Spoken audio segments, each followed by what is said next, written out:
They've dominated Hollywood and dabbled in dubbing. You know their names, but do you know their voices? Welcome to WatchMojo.com, and today we'll be counting down our picks for the top 10 actors you didn't know were in anime films. I'd let a fish lick me if it'd get me out of this wheelchair. Before we begin, we publish new content every day, so be sure to subscribe to our channel and ring the bell to get notified about our latest videos. For this list, we're presenting 10 stars you've never realized voiced your favorite heroes and villains. Ah. Is that who you are? Yeah. Number 10, Kiefer Sutherland as Ross Sylibus, Armitage 3 Polymatrix. Do you really think this is gonna work? You got any ideas? While the actor popular for his portrayal as Jack Bauer on Fox's 24 is not a stranger to voice acting, his first and so far only voice acting role in anime was as Armitage 3 Polymatrix's Ross Sylibus. How about you? Shit, a bunch of cowboys up the ass and not one of them's got a gun. Kiefer Sutherland's dry voice suitably lends itself to the stoic deuteragonist, whose initial by-the-book nature and harbored hatred for androids after the murder of his previous partner are challenged when his new partner is revealed to be a third, an illegal humanoid. Armitage, it doesn't matter that you're a third. You're a cop. And you're my partner. Number 9, Gillian Anderson as Moro, Princess Mononoke. The forest spirit gives life and takes life away. X-Files star Gillian Anderson is an avid fan of Studio Ghibli's works and has been approached more than once to provide her voice. Humans are everywhere these days. Go back to your own mountain. Kill them there. Protective of the forest and thusly unforgiving of the humans threatening it, this intelligent and determined character's soft spot lies only in San, a sacrificed human girl she raised instead of eating. It stinks, and it burns my eyes. That's what they want. They're trying to kill our sense of smell. Moro served as the actress's first voice acting role with the studio and sees her go from Dana Scully, an FBI investigator skeptical of the paranormal, to a wolf goddess, a paranormal entity. I was hoping you'd cry out in your sleep. Then I would have bitten your head off to silence you. Number 8, Tim Curry as the Cat King. The Cat Returns. Stop right there, pal. Notorious for his villainous roles, Tim Curry perfectly takes on the persona of this selfish-natured royal. That's me, babe. To thank the teenaged Haru Yoshioka, who has saved one of his sons, Princess Loon's, 9 lives, the Cat King arranges a marriage between the two, which leads her to a journey of self-discovery and allows her to gain the confidence she was lacking. Alright. Think I'll go and have a look in person. Almost unrecognizable, Curry's throatily threatening voice as the Cat King reinvented the feline as the craziest character Studio Ghibli has to offer. Fight like a cat, you chugger! Number 7, Christian Bale as Howl, Howl's Moving Castle. Don't hold it against them. They're actually not all that bad.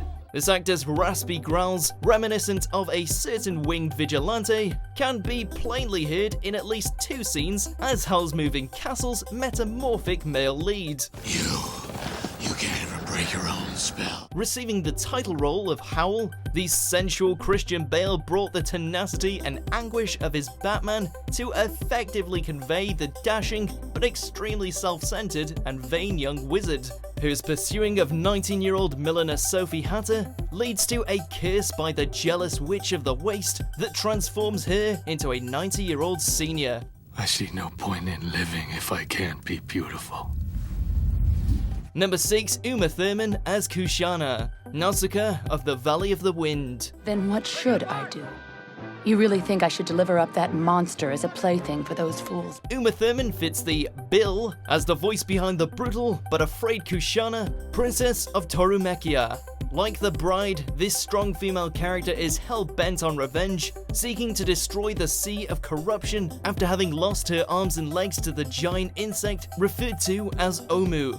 I guarantee that those who join me will live without fear of the insects or the jungle's poisons ever again. While she can be seen as the film's antagonist, her predicaments as well as her motives garner sympathy and understanding. That's right, and whatever lucky man becomes my husband will see worse than that. Another household name recruited for the 2005 dubbing of Nausicaa of the Valley of the Wind was Patrick Stewart, who voiced Master Yupa, Master Swordsman and mentor of the titular heroine. While I was traveling, I heard a frightening rumor. It was said that a monster from the old world was unearthed from deep beneath the city of Pedgite. Number 5. Mark Hamill as Colonel Muska, Castle in the Sky. An artificial life form. It's called a robot. Laputa was just a legend until this dropped from the sky. Mark Hamill joins the dark side as Colonel Muska, a sophisticated but sinister government agent who wishes to find the legendary lost city of Laputa and use its powers for himself in order to rule the world. Laputa is in that storm. I won't retreat. Now go straight ahead. And that is an order, Captain. Willing to stoop to kidnapping and threats, as well as using and later betraying his own allies to accomplish his goals, the Star Wars actor's channeled Muska is creepy and ruthless and has the audience awaiting his much-deserved comeuppance. Laputa will live. I will return it to life. Laputa's power is the dream of all mankind. Number 4. Bryan Cranston as Fei Long, Street Fighter 2, the animated movie. Oh man, what's this? Like his early acting career, the Breaking Bad star has taken part in diverse and mainly supporting roles as a voice actor, dubbing Monsters of the Week on Power Rangers, and the main pilot from the 4-episode series Macross Plus. That ghost fighter's in for a little surprise. Bryan Cranston was credited under the alias Phil Williams when he voiced Hong Kong action star Fei Long, a character in Street Fighter 2, the animated movie, who challenges Ryu to a match while taking a break from filming. Let's see how well you do against a fighter like me. Number 3. James Avery as Fang, Fist of the North Star, the movie. Why sacrifice more of your men, Howl? Or are you afraid to face me yourself? James Avery, best known for his portrayal of Uncle Phil on the sitcom The Fresh Prince of Bel-Air, was also a prolific voice actor, having lent his voice to Shredder in the original Teenage Mutant Ninja Turtles.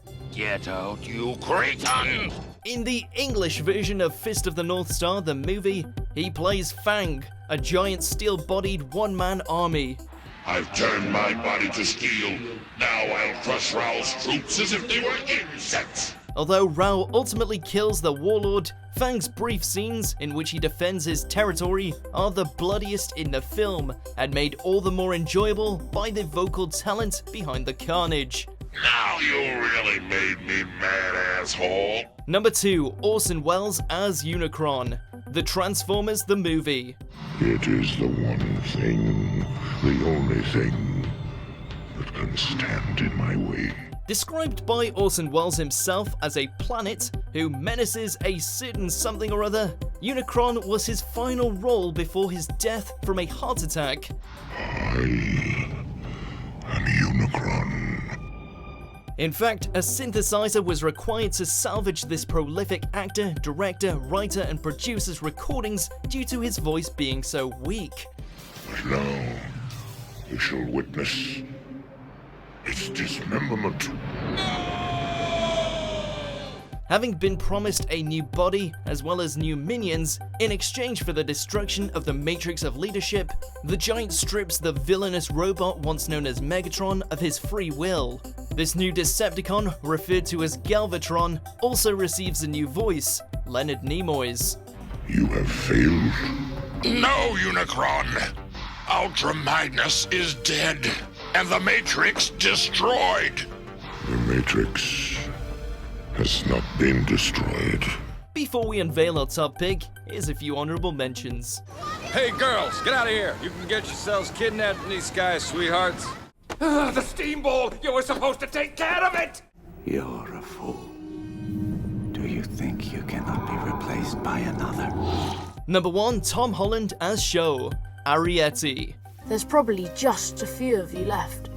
Before my mother told me, I didn't know Burrow was even existed. Tom Holland was a different kind of friendly neighbourhood hero in the British dub of his first feature film, Arrietty. So you came back to me.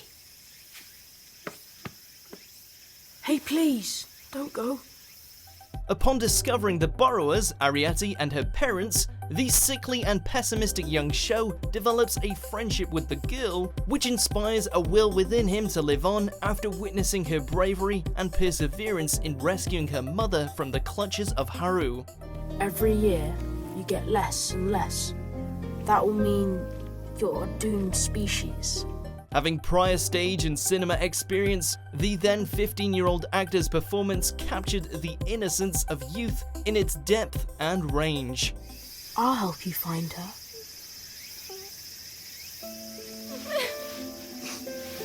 Do you agree with our picks? Check out these other great clips from WatchMojo and subscribe for new videos every day.